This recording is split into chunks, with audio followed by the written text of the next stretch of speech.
Imagine a laboratory setting today. A scientist takes a piece of modern ship steel, chills it down to just below freezing, and strikes it with a heavy mechanical pendulum. The modern steel bends, it absorbs the kinetic energy, it deforms into a V shape, but it fundamentally holds together. Right, it yields to the impact. Exactly. Then they take a piece of steel salvaged from the bottom of the North Atlantic. They chill it to that exact same temperature, the exact temperature of the water on the night of April 14th, 1912. They strike it with the same pendulum. The pendulum doesn't even slow down. The steel doesn't bend. It shatters with a sharp ping, snapping into pieces like a cheap porcelain teacup thrown against a brick wall. It exhibits what we call a brittle fracture, with absolute zero yielding. And that microscopic chemical reality, that inability to absorb an impact at a specific temperature, well, it completely dismantles everything we thought we knew about the most famous disaster in maritime history. Welcome to this investigative deep dive for Peak to Dust, where we deconstruct the rise and fall of historical giants. Today, we are taking on the RMS Titanic. But I want to be very clear with you up front. We are not here to rehash a romanticized tragedy. No, absolutely not. We are treating this as a definitive, monumental case study in industrial ambition, engineering hubris, and catastrophic systemic failure. We are going to conduct a forensic examination of how the absolute pinnacle of Edwardian maritime engineering plunged into the abyss. And to do that, we are relying on a highly specific, rigorous stack of primary and secondary sources.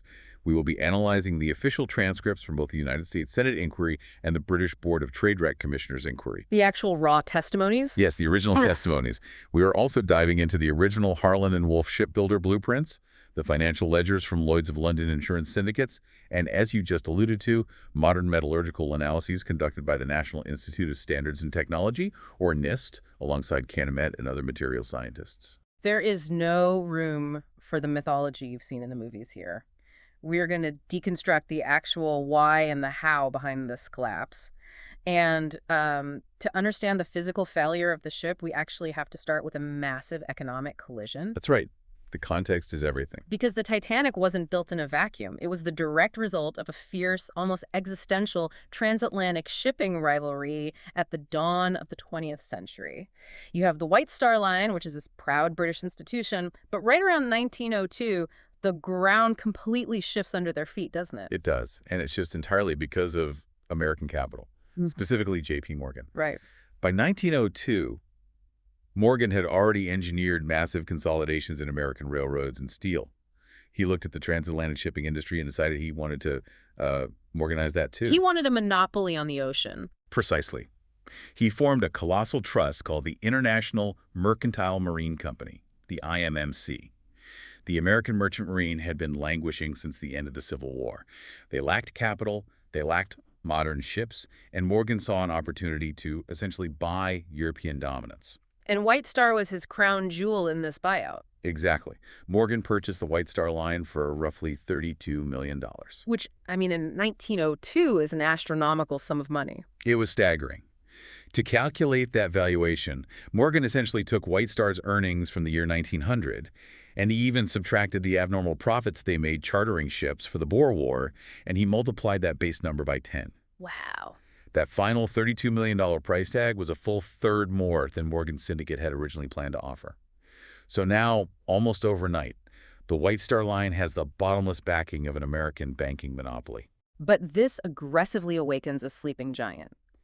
The British government and White Star's main British rival, the Cunard Line, are suddenly staring down the barrel of an American monopoly controlling the vital transatlantic route. How does Cunard respond to that kind of infinite IMMC capital? Cunard plays the national security card, and they play it brilliantly. They're feeling immense pressure, not just from Morgan's American conglomerate, but also from heavily subsidized German shipping lines like Norddeutscher Lloyd, who were taking all the speed records at the time. Right. It was a multi-front war for them. It really was. So Cunard's chairman goes to the British government and essentially says, if you don't back us, Britain will lose control of the North Atlantic. The British government responds with an unprecedented, massive subsidy. They offer a £2.6 million loan at incredibly low interest, plus a hefty annual operating subsidy. But the government doesn't just hand over millions of pounds out of national pride. I mean, there were serious military strings attached to that money. Highly strict conditions. The British government funded Cunard to build two revolutionary superfast ships, the Lusitania and the Mauretania. But the conditions were that these ships had to be designed so they could be converted into armed merchant cruisers for the Royal Navy in times of war. So they're warships in disguise. Essentially, yes. They would carry the Royal Mail, and most importantly, they had to maintain an average speed of 24 to 25 knots across the Atlantic. So Cunard isn't just building passenger liners anymore. They're basically building auxiliary warships that function as an arm of British imperial strategy. Exactly. And when the Lusitania and Mauretania launched in 1907, they succeeded brilliantly. They reclaimed the Blue Rivan, the prestigious award for the fastest transatlantic crossing for Britain. They were doing 25 knots, completely leaving the White Star fleet in their wake. Which creates a massive strategic crisis for White Star. They have Morgan's money, but they are suddenly technologically and economically outmatched. Because it simply isn't feasible for a private company, even one backed by J.P. Morgan, to burn the monstrous amount of coal required to sustain 25 knots without a government subsidy, right? Precisely. The physics of moving through water dictate that the power required to increase speed does not scale linearly. It scales cubically. Okay, break that down for us. Well, to go from 20 knots to 25 knots doesn't require a 25% increase in coal. It requires roughly double the coal, double the engine size, and drastically more manpower in the boiler rooms. White Star simply couldn't afford to run a ship at 25 knots purely on passenger ticket sales. Which brings us to a fateful dinner party in the summer of 1907, a dinner that essentially seals the fate of over 1,500 people. You have J. Bruce Ismay, the managing director of the White Star Line, sitting down with Lord Perry, the chairman of Harland and Wolff, the massive shipyard in Belfast. If they can't beat Cunard on speed, what exactly is the pivot they decide on? They decide to completely rewrite the rules of the transatlantic game. Sitting at that dinner table, Ismay and Peary concede the race for speed. Instead, they conspire to dominate the market through sheer unprecedented mass, unmatched size, unparalleled luxury and comfort. So if Cunard was offering a rapid transit system, White Star was going to offer a floating palace. Exactly. And they pair this with a massive logistical shift, too. It was a critical business move. They moved their express mail service from Liverpool down to Southampton on the southern coast of England. Why Southampton? Because this allowed their ships to cross the English Channel and call the French port of Cherbourg before heading out into the Atlantic. By doing this, they were perfectly positioned to capture the incredibly wealthy continental European traffic, the Parisian aristocrats, the traveling European royalty people who didn't want to travel all the way up to Liverpool. So this is the exact moment the Olympic-class liners are conceived. The Olympic, the Titanic, and the Gigantic, which is later renamed Britannic. But I have to push back on the fundamental safety of this pivot. Go on. By intentionally abandoning the race for speed to pursue unprecedented mass. I mean, building ships larger than anything humanity had ever put in the water, did White Star fundamentally alter the physical forces and risks their crews would have to manage? Because a captain's intuition is built on the ships he's commanded before. It is a profound change in the risk profile. When you increase the mass of a moving object to the degree they did, you exponentially increase its momentum. We know that momentum is mass multiplied by velocity. So even if the velocity of these new ships was slightly lower than the Cunard ships, say, 21.5 knots compared to Cunard's 25 knots, the sheer staggering mass of the Olympic class meant they were introducing unprecedented kinetic energy into the ocean environment. So the math changes entirely. The math changes, the physics change, and the margin for error simply vanishes. The stopping distances, the turning radii, the inertia of a vessel this heavy, these were entirely new variables. The senior captains of the White Star Line, including Captain E.J. Smith, were brilliant mariners, but they were accustomed to handling ships half this size. Suddenly, they are placed at the helm of moving structures that behave entirely differently, much more sluggishly, under emergency maneuvers. Let's lay out exactly what that mass looked like, because it is crucial to understand the absolute pinnacle of Edwardian engineering we are analyzing here. Give us the specifications of the Titanic. When this ship slides into the water, just how big is the largest moving man-made object on Earth? The specifications are still awe-inspiring today. The Titanic was 882.5 feet long. Over 800 feet? Yes, it was 92.5 feet wide. It had a gross registered tonnage of 46,328 tons. And its total displacement, meaning the actual physical mass of the water it pushed aside, the weight of the ship itself was over 52,300 310 tons. To ground that for you listening, these ships were more than 100 feet longer and effectively 50% heavier than Cunard's absolute largest subsidized Marvels. It is essentially a horizontal skyscraper. But how on earth do you propel 52,000 tons of steel through the ocean at 21.5 knots? It requires a phenomenal state-of-the-art power plant. The Titanic utilized a triple-screw propulsion system, meaning 3 massive propellers at the stern.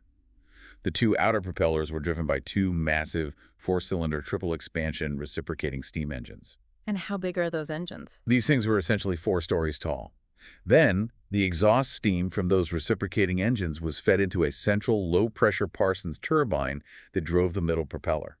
Altogether, this system generated 46,000 horsepower. And what is feeding all of those engines? Where is the actual steam coming from? Deep in the bowels of the ship, you had 24 double-ended and 5 single-ended Scotch-class boilers. These were housed across 6 distinct boiler rooms, separated by watertight bulkheads. That sounds massive. Oh, it was. The double-ended boilers alone were massive cylinders, 20 feet long and almost 16 feet in diameter. They contained 159 individual coal furnaces. When the ship was at cruising speed, the black gang, the firemen and trimmers working in absolutely hellish conditions down below, were shoveling over 600 tons of coal into those furnaces every single day. 600 tons a day. Just incredible. But despite that monumental effort, the ship topped out around 21 to 22 knots. Which goes back to that dinner conversation. The speed limitation wasn't just a byproduct of the weight.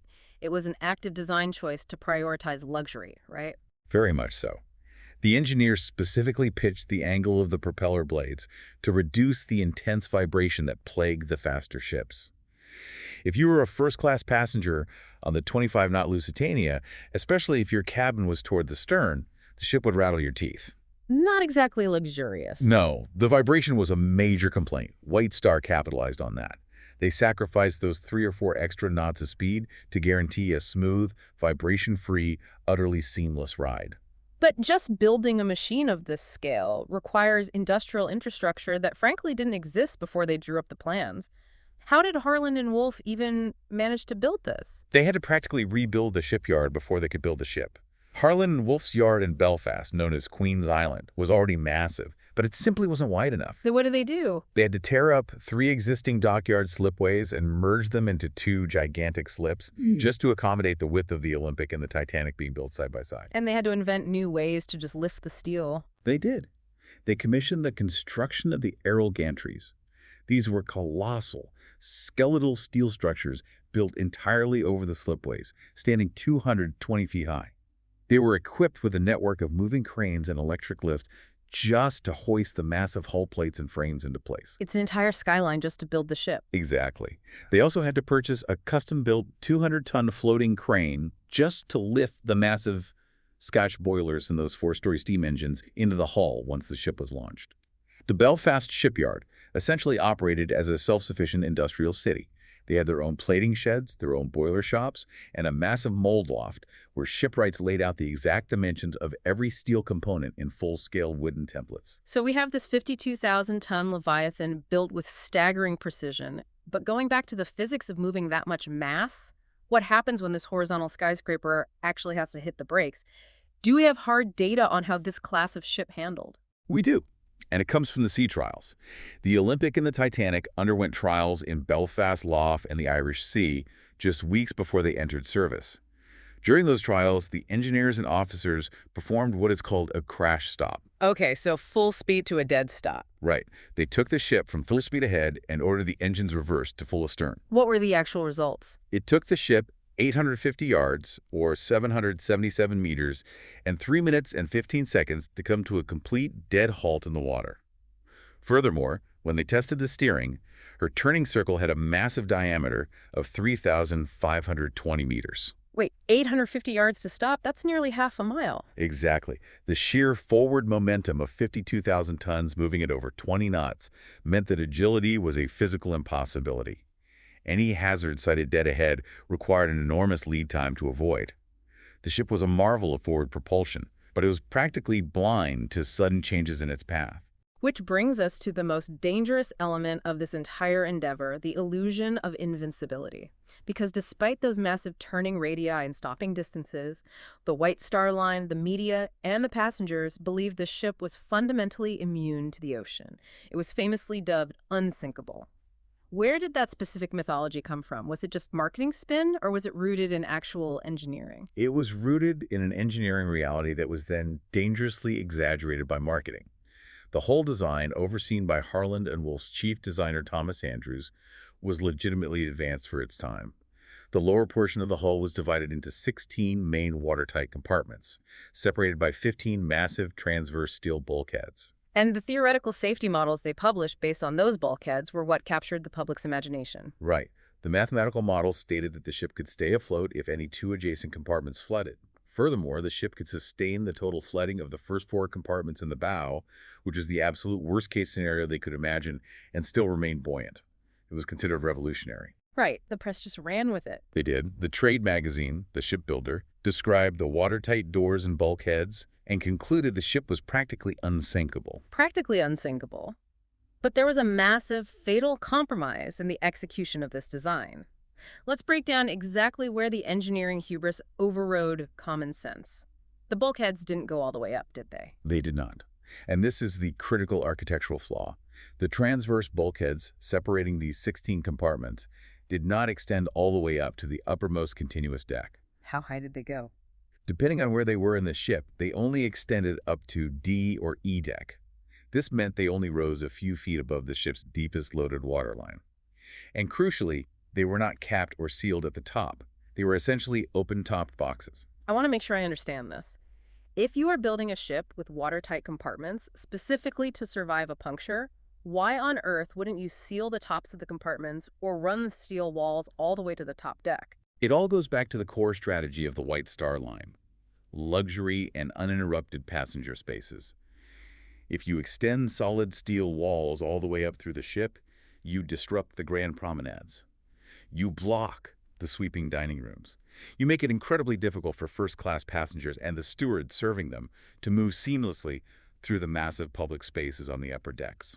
So they capped the bulkheads lower down to allow for sprawling, unobstructed architectural grandeur above. Yes. There was also an issue with the double hull, wasn't there? That's right. The Titanic was fitted with a double bottom, literally 2 layers of heavily riveted steel plating, separating the very bottom of the ship from the ocean, creating a cellular space that could absorb a grounding on a reef. But that double skin did not extend up the vertical sides of the hull. So the sides were just a single layer of steel plates. Just a single skin of steel on the sides. If the designers had extended the double hull up the sides, a glancing blow or a puncture might only flood the void space between the inner and outer walls. But with only a single skin, any breach on the side of the ship allowed water directly into the main cargo holds and boiler rooms. And because those bulkheads were not capped at the top. Exactly. If the ship took on too much water in the bow and pitched forward, the water would simply reach the top of the bulkhead and spill over the top into the next compartment sequentially. It's astonishing. So you have a design flaw deeply masked by an absolutely unparalleled investment in aesthetics. Walk us through the interior of this ship, because the resources dedicated to making passengers forget they were on the ocean were staggering. First-class passengers on the Titanic were meant to feel as though they were walking into a grand European hotel or a palace, not a maritime vessel. The centerpiece was the grand staircase, which descended through 7 decks. It was crowned with a wrought iron and glass dome that allowed natural light to pour in, and the woodwork was meticulously carved in the William and Mary style. They had spaces inspired by Versailles, right? Yes. The first-class lounge was paneled in exquisitely carved oak with leaded glass windows, heavily inspired by the Palace of Versailles. The main grand dining saloon was designed in a Jacobean style. It seated 550 people and spanned the entire width of the ship. It was the largest room ever sent to sea. And there were other dining options, too. Oh, if you wanted an even more exclusive dining experience, you could go to the Louis XVI a la carte restaurant, which was a pay-as-you-go French eatery managed by a famous Italian restaurateur, featuring walnut paneling, silk curtains, and gilded woodwork. And the physical amenities for the passengers were things that hadn't even been seen in most modern cities at the time. Unprecedented luxury. They had a fully equipped gymnasium with mechanical horses and rowing machines. They had a complex of Turkish baths featuring imported Arabian tiles, cooling rooms, and steam rooms. There was a squash court deep in the ship and a heated saltwater swimming pool. The focus on providing every conceivable earthly comfort was absolute. But this staggering investment in luxury is exactly what makes the deficit in life-saving equipment so catastrophic. Let's talk about the lifeboats. We have a ship with a total complement on its maiden voyage of over 2,200 passengers and crew. How many lifeboats did this floating palace actually carry? The Titanic carried only 20 lifeboats. 14 were standard wooden lifeboats. 2 were smaller wooden cutters used as emergency boats, and 4 were collapsible boats with wooden bottoms and canvas sides. The absolute maximum capacity of all those boats combined was 1,178 people. Just over half the people on board. But here is the part that always baffles people when analyzing this case. Carrying that few lifeboats was entirely legal. It was legally compliant, yes. The ship adhered perfectly to the British Board of Trade regulations. But those regulations were hopelessly, almost comically outdated. The rules were based on the gross tonnage of a vessel, not on its actual passenger capacity. How old were these regulations? The regulatory scale had not been meaningfully updated since 1894. The highest category on the books was for ships of 10,000 tons and upwards, which required 16 lifeboats. But the Titanic is over 46,000 registered tons. Exactly. The Board of Trade simply hadn't conceived of a ship of this massive scale. So by carrying 20 lifeboats, the White Star Line was actually exceeding the legal requirement by 4 boats. But compliance with an outdated law doesn't excuse the internal corporate decisions, because they knew they could fit more boats. The original designer, Thomas Andrews, had actually proposed a much safer configuration, hadn't he? You did. Andrews, analyzing the massive deck space, originally proposed outfitting the ship with specialized davits, the cranes that lower the boats capable of holding up to 64 lifeboats. That would have provided more than enough seats for every single soul on board. So why didn't they do it? How does the corporate focus on luxury actively veto survivability? It comes down to a fundamental and systemic failure in how they assessed risk. We have the widely cited dynamic, where J. Bruce Ismay reportedly reviewed the plans and argued against the extra lifeboats because he felt they would clutter up the open promenade decks. He didn't want the swooping views of the ocean obscured for his elite first-class clientele. He essentially prioritized the view over the ability to evacuate. He did, but it's important to understand why he thought that was an acceptable risk. Right. The corporate culture at White Star Line treated the Titanic itself as the ultimate lifeboat. Because they placed absolute blind faith in the 16 watertight compartments, they believed a rapid, catastrophic sinking was physically impossible. They thought it would just limp into port. Or wait for help, yes. In their minds, the worst-case scenario was that the ship might hit something, make on water, and stay afloat for a day or two while another ship arrived. In that scenario, the 20 lifeboats were viewed merely as ferries. They would row a batch of passengers over to the rescue ship, empty them out, and row back for more. They never imagined a scenario where the ship would founder before a rescue vessel could arrive. Never. It was a complete failure of imagination, bred by engineering arrogance. They engineered the ship to survive the specific parameters they calculated and completely dismissed the chaotic, unpredictable variables of the real ocean. And that arrogance met its incredibly harsh reality on the night of April 14th, 1912. Let's trace the minute-by-minute timeline of the fall. It is a Sunday evening. The Titanic is 4 days into her maiden voyage, steaming west through the North Atlantic. What is the operational situation on the bridge that day? The operational reality was highly concerning, but routinely ignored. The ship is maintaining its speed of approximately 21.5 knots. Throughout the day, the wireless operators who actually worked for the Marconi Company, not the White Star Line, had received at least 6 specific warnings from other ships about a massive ice field directly in their path. And Captain Smith knows about these warnings. He does. He even gives one of the wireless messages to J. Bruce Ismay, who casually puts it in his pocket to show off to passengers. Despite knowing they are heading into an ice field, the speed is maintained. It was customary at the time to maintain speed in clear weather until ice was actually sighted. But the conditions that night were making visibility incredibly difficult, weren't they? The environmental conditions were a perfect storm for a tragedy. As the evening progressed, the temperature dropped precipitously. By 10:30 p.m., the air temperature is down to 31 degrees Fahrenheit. The water temperature is 29 degrees Fahrenheit, which is -1 degree Celsius. That's below freezing. It is below the freezing point of fresh water, yes. Salt water freezes at a lower temperature. Furthermore, it was a moonless night, and the sea was incredibly calm. Flat like glass, I believe survivors called it. Yes. And a completely flat sea is incredibly dangerous when looking for ice. Normally, ocean swells crash against the base of an iceberg, creating a ring of white phosphorescent foam that lookouts can spot from miles away. With a flat, oily sea, there were no breakers. The icebergs were virtually invisible until you were right on top of them. Which leads us to 11:40 p.m. The systemic failures, the corporate hubris, and the environmental conditions all perfectly align in the crow's nest. You have lookout Frederick Fleet stationed high above the deck. He finally spots a massive shadow blocking out the stars directly ahead. He rings the warning bell 3 times and telephones the bridge, yelling, "Iceberg, right ahead!" But Frederick Fleet was operating under a severe, completely avoidable handicap, wasn't he? He was. According to his later testimony at the British inquiry, Fleet and his fellow lookouts were operating without binoculars. How does the largest, most technologically advanced ship in the world not provide binoculars for its lookouts? It was an administrative failure. Binoculars had been provided to the lookouts during the brief coastal trip from the shipyard in Belfast down to Southampton. But before the ship departed Southampton for New York, there was a last-minute reshuffling of the senior officers. The officer who was bumped off the ship, David Blair, had the key to the locker where the binoculars were stored. And he took the key with him. He accidentally took the key with him when he left the ship. So the binoculars were locked away and unavailable to the lookouts for the entire transatlantic voyage. During the British inquiry, the Council for the National Sailors and Firemen's Union, a man named Thomas Scanlon, pressed Frederick Fleet on this exact point.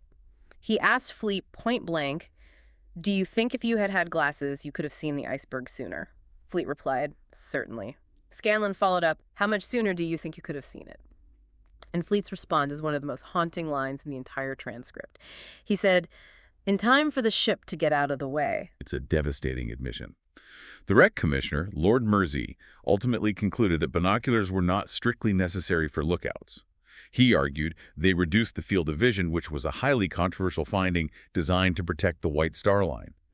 But from an operational, common-sense standpoint, denying your lookouts any optical advantage on a moonless night in a known ice field while hurling 52,000 tons of steel forward at 21.5 knots borders on gross negligence. So the warning reaches the bridge. First Officer William Murdoch is in command.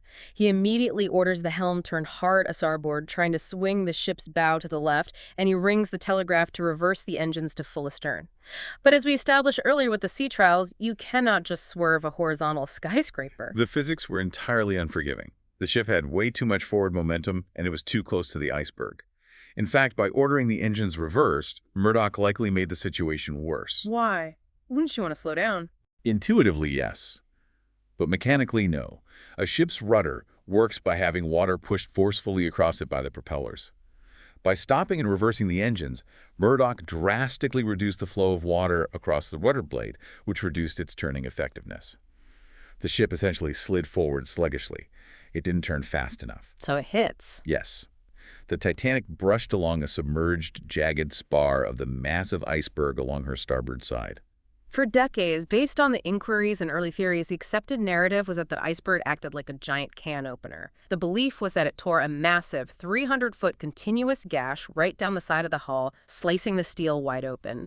But modern forensic science, looking at the actual wreck, has completely dispelled that myth. Entirely.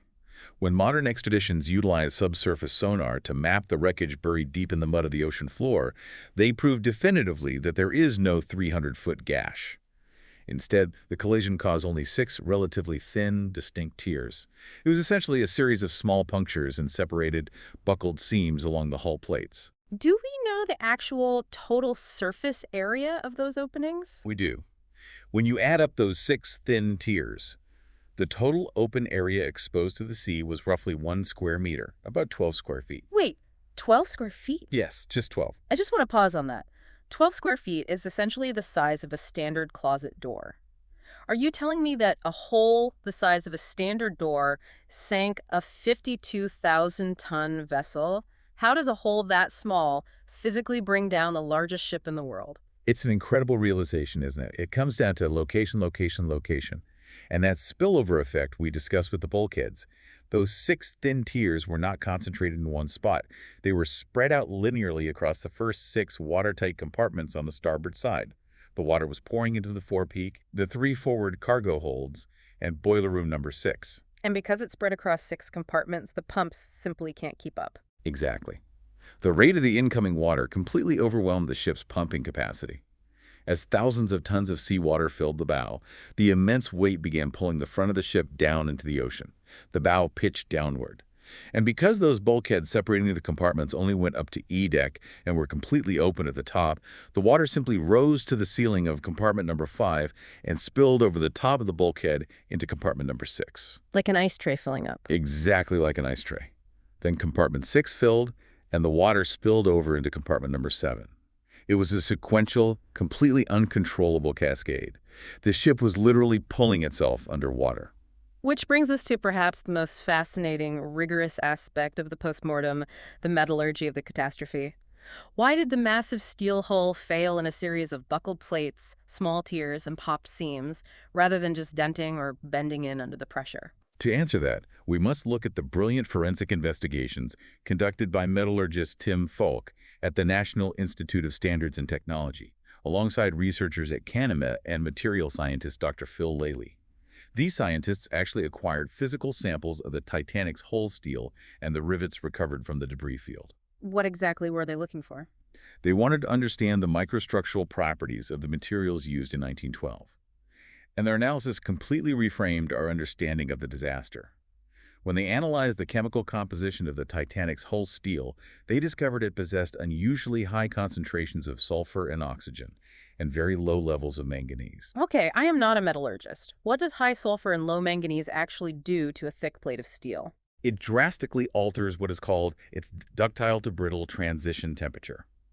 All steel, no matter how strong, will become brittle if you get it cold enough. Modern ship steel is designed with a chemical composition that ensures it remains ductile, meaning it will bend, warp, and deform under massive stress without breaking even at very low temperatures. But the high sulfur and oxygen content in the Titanic steel meant that its transition temperature was unusually high, around 25 to 35 degrees Celsius. Meaning it becomes brittle at a much warmer temperature. Exactly. Therefore, when you place that specific steel in the 29-degree Fahrenheit waters of the North Atlantic, well below freezing, the steel of the Titanic's hull became extremely brittle. It completely lost its elasticity. And this is exactly what they proved with that Charpy impact test we talked about at the beginning of the show. Yes. They took a cigarette-sized piece of modern steel and a piece of the Titanic steel. They chilled them in a bath of alcohol to -1 degree Celsius. The pendulum strikes the modern steel, it thuds, and the steel bends into a V.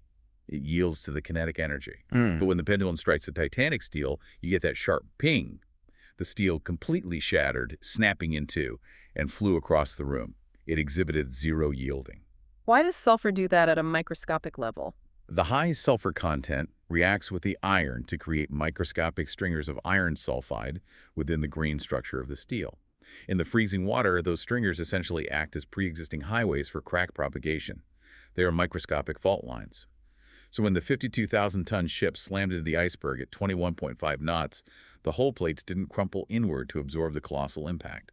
They shattered. But the researchers found that the steel plates weren't even the weakest link, were they? The investigation zeroed in on the ship's smallest structural components, the 3 million rivets used to hold the massive hull sections together. Yes. Tim Fake's metallurgical analysis of the rivets is arguably his most groundbreaking discovery. The rivets used on the curved portions of the hull, the bow, and the stern were made of wrought iron, not steel, because they had to be hammered in by hand. What exactly is wrought iron, chemically speaking? Wrought iron is essentially a matrix of relatively pure iron that contains incorporated iron silicate slag. The slag is a glassy byproduct of the smelting process. It's what gives wrought iron its characteristic grain or layered structure. A certain amount of slag is necessary for the iron to be workable. But quantitative metallography under a microscope showed that the Titanic's rivets contain 9.3% slag by volume. Is that high? That is nearly 3 times the allowable amount by modern standards. So they were packed full of this glassy slag, but it wasn't just the sheer amount of slag, it was the way it was distributed within the rivet itself that was so lethal. Precisely. Wrought iron is highly anisotropic. That means its mechanical properties, its strength change depending on the direction of the force applied to it.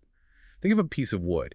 It's strong if you pull it along the grain, but it splits easily if you chop down into the grain.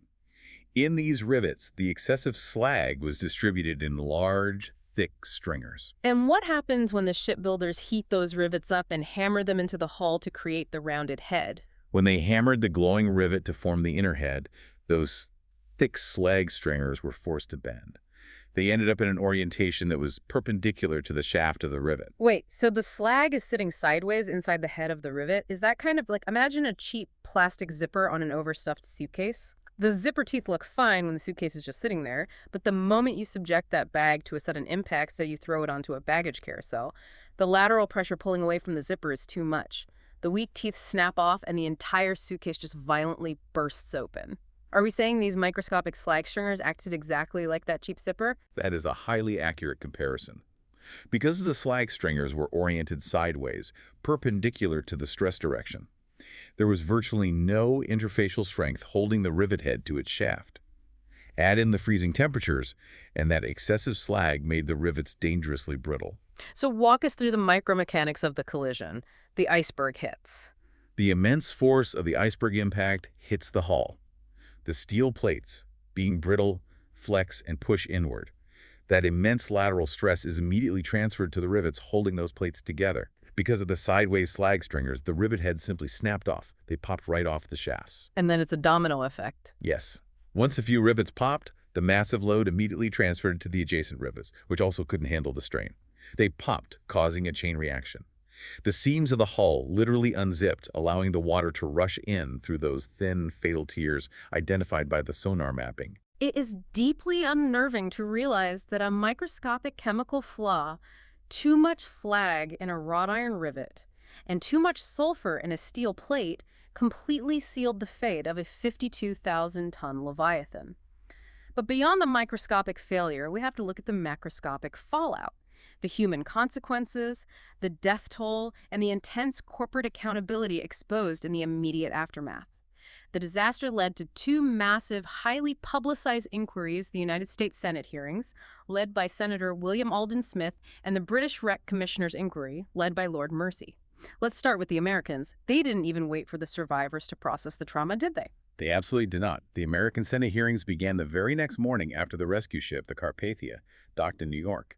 Senator William Alden Smith was relentless. He subpoenaed the surviving White Star officers, the crew, and crucially, J. Bruce Ismay, before they could leave the country and return to British jurisdiction. And Ismay's testimony during those hearings is practically a masterclass in corporate evasion. It is stunning to read the transcripts. When Senator Smith pressed Ismay on the operational decisions, specifically the speed of the ship through a known ice field or the revolutions of the turbines, Ismay consistently pled ignorance. He repeatedly stated he was merely a passenger on the maiden voyage, and that those were technical questions for the captain, who was conveniently dead. But the public didn't buy the just a passenger defense. Not at all. Ismay faced brutal public and press condemnation in the United States. He was dubbed J. Brute Ismay. The anger wasn't just about the speed of the vessel. It was fueled by the stark reality that he, the managing director of the company that skimped on lifeboats, secured a seat in one of the final collapsible boats, while over 1,500 passengers and crew members perished in the freezing water. The hearings also gave us harrowing accounts from the crew who survived. You have the testimony of Second Officer Charles Lightoller, who was the most senior officer to make it out alive. He provides an incredibly detailed look at the mechanical failures during the sinking. Lightoller's testimony is vital.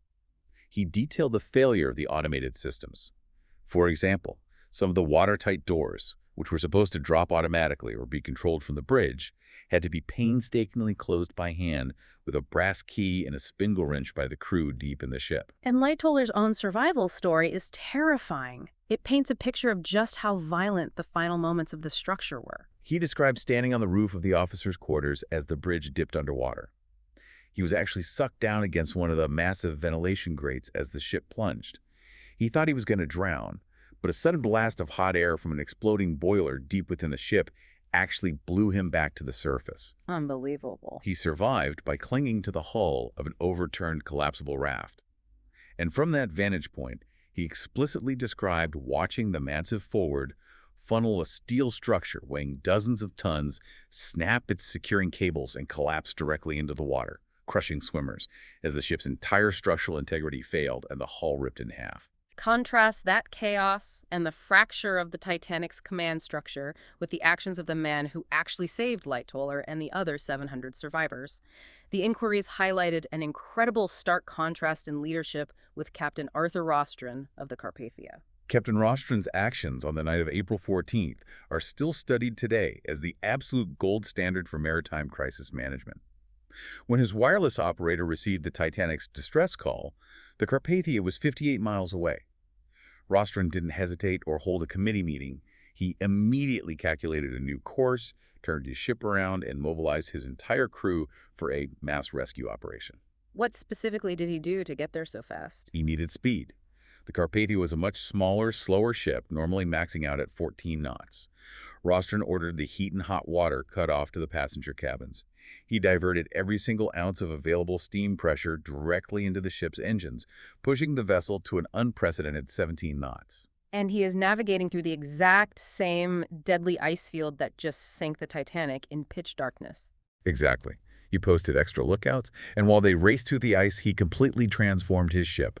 He organized medical stations in the dining rooms, ordered his crew to prepare thousands of blankets, rigged chair slings at the gangway doors to hoist injured people out of the lifeboats, and had the galleys preparing massive vats of hot soup and coffee. His swift, incredibly decisive action is the sole reason all 705 survivors found in the lifeboats lived to tell their story. But when we look at exactly who those 705 survivors were, the inquiries laid bare a very grim reflection of the Edwardian class system. The survival statistics are chilling. They are deeply uncomfortable to analyze. The numbers proved a stark, disproportionate human toll based on ticket price. Roughly 62% of the first-class passengers survived. By contrast, only 25% of the third-class passengers survived, and less than 25% of the crew made it out alive. When you look at all of this, the metallurgical failures, the lack of binoculars, the lifeboat deficit, the class disparities, how did the inquiries address the lethal disconnect between the shipbuilders' pristine theoretical models in Belfast and the harsh reality of the ocean? The inquiries fundamentally concluded that the theoretical models were tragically fatally flawed because they assumed a slow, controlled sinking. The engineers assumed other ships would always be nearby on the busy Atlantic trade routes to ferry passengers. That assumption rendered the outdated Board of Trade regulations dangerously obsolete. So what actually changed after the hearings? The hearings forced a radical global overhaul of maritime law. It led directly to the creation of the International Convention for the Safety of Life at Sea, known as SOLAS. SOLAS mandated, finally, that ships must carry enough lifeboats for every single soul on board. It required mandatory lifeboat drills, and it established the International Ice Patrol to monitor iceberg movements. It was a global admission that the ocean, not the engineer, still possessed the ultimate authority. But the fallout wasn't just regulatory. It extended far beyond maritime safety. It struck the very heart of the financial and insurance markets in London, because someone had to pay for this 52,000-ton piece of steel sitting at the bottom of the ocean. This disaster triggered a massive financial post-mortem. Let's look at the money. The Titanic's hull and machinery were heavily insured. The policy was brokered through Willis Faber and Company and underwritten at Lloyd's of London for exactly £1 million. And what were the terms of that policy? Was it expensive to insure the unsinkable ship? Not at all. That £1 million policy covered total loss, but it was underwritten at a remarkably low premium. The premium was just 15 shillings per £100 of coverage, which equates to an incredibly low rate of just 0.75%. Meaning the insurance brokers themselves bought into the marketing. Completely. That exceptionally low premium reflected the financial market's absolute faith in the unsinkable myth. They simply didn't believe they would ever have to pay out a total loss. But to absorb this massive risk, the coverage was highly syndicated. It wasn't held by one guy in an office. It was distributed among 70 different syndicates within Lloyd's of London, with individual underwriters taking on small portions of the risk, ranging from £200 up to £75,000. And what is genuinely remarkable is the grim, almost unfeeling efficiency of that financial market when the unthinkable actually happens. Despite the unprecedented scale of the disaster, Lloyd's underwriters didn't drag their feet. They paid out the full £1 million claim to the White Star Line within just 30 days of the sinking. It was a testament to the stability of the syndication model. By spreading the risk so thinly across 70 different groups, the London insurance market easily absorbed a blow that would have absolutely bankrupted a single entity. But we have to contrast that rapid, seamless corporate payout with the protracted, agonizing legal battles faced by the families of the victims, because human lives were valued very differently than the steel hull. The disparity is staggering. The surviving victims and the families of the deceased filed massive claims against the White Star Line, totaling over $16 million in damages. However, maritime law at the time, particularly in the United States, heavily protected shipowners. Yeah. The law essentially capped the liability of the shipowner to the value of whatever was left of the ship after the disaster, plus pending freight. Which, in the case of the Titanic, was basically just the value of the 14 wooden lifeboats they recovered. Exactly. It was a microscopic sum compared to $16 million. Historical financial reports provide somewhat contradictory figures regarding the exact final settlement, but the consensus is grim. While the initial claims exceeded $16 million, the strict limitations of liability under maritime law forced the families into a corner.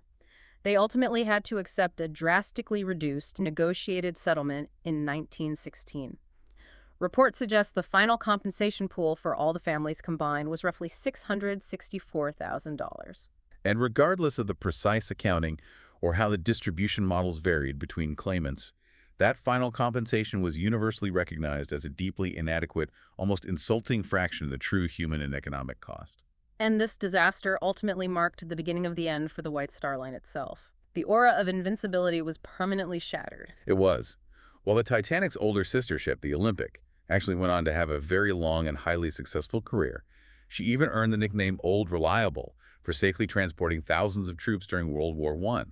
The company as a whole never truly recovered its prestige. They were forever tainted by 1912. And then the global economy finishes what the iceberg started. Yes. The financial ruin of the Great Depression in the late 1920s and early 30s was the final blow. In 1927, White Star was purchased by the Royal Mail Steam Packet Company. By 1933, they were in severe terminal financial trouble. Finally, in 1934, in what must have been a deeply humiliating turn of events for the executives, the British government essentially forced White Star to merge with their bitter, long-time rival, Cunard. The very company they built the Titanic to defeat. Exactly. The resulting entity was officially called Cunard White Star Limited. But it was abundantly clear to everyone who actually held the power. Older White Star vessels were quickly sidelined and sold for scrap. By 1949, the White Star name vanished entirely, absorbed completely by Cunard. The company that sought to utterly dominate the 20th century was relegated to a tragic footnote of corporate history. So we arrive at the core lesson of this investigation. The Titanic does not just represent a tragic maritime accident in the icy waters of the Atlantic. It stands as the ultimate, enduring symbol of industrial overreach. It is the physical embodiment of the hubris of scale, the deeply flawed belief that sheer size automatically equates to safety. It is a testament to a corporate culture that actively pursued luxury, aesthetics, and market dominance at the direct, calculated expense of survivability. And fundamentally, it is a stark physical reminder that microscopic chemical flaws, a high percentage of slag in a wrought iron rivet, a lack of manganese in a steel plate can align with corporate arrogance to completely shatter the Edwardian illusion of man's mastery over nature. It is a profound lesson in humility. The engineering of the Olympic class was magnificent for its time, but the assumptions underlying that engineering were fatally arrogant. They truly believed they had engineered the unpredictable risks of the natural world out of the equation. I want to leave you with one final provocative thought to mull over. 2.5 miles below the surface of the North Atlantic, the physical remnants of this once invincible Titan are not perfectly frozen in time, like some underwater museum. The ship that was deemed immune to the supreme forces of the ocean is currently being devoured. Deep on the ocean floor, the steel is being actively consumed by a newly discovered species of iron-eating bacteria, appropriately named Halomonas titanicae. The vessel is quite literally being digested by the ocean it tried to conquer. And it forces us to ask a profound question today. As our modern industrial and technological systems, our artificial intelligence, our aerospace engineering, our global financial grids grow increasingly massive and incredibly complex, are we still building unsinkable ships? Are we entirely blind to the microscopic flaws and the systemic vulnerabilities that will inevitably bring them down? It is a question every engineer, every corporate executive, and every policymaker must seriously ask themselves whenever they claim a system is entirely fail-safe. Thank you for joining us for this forensic exploration on Peak to Dust. Keep questioning the giants.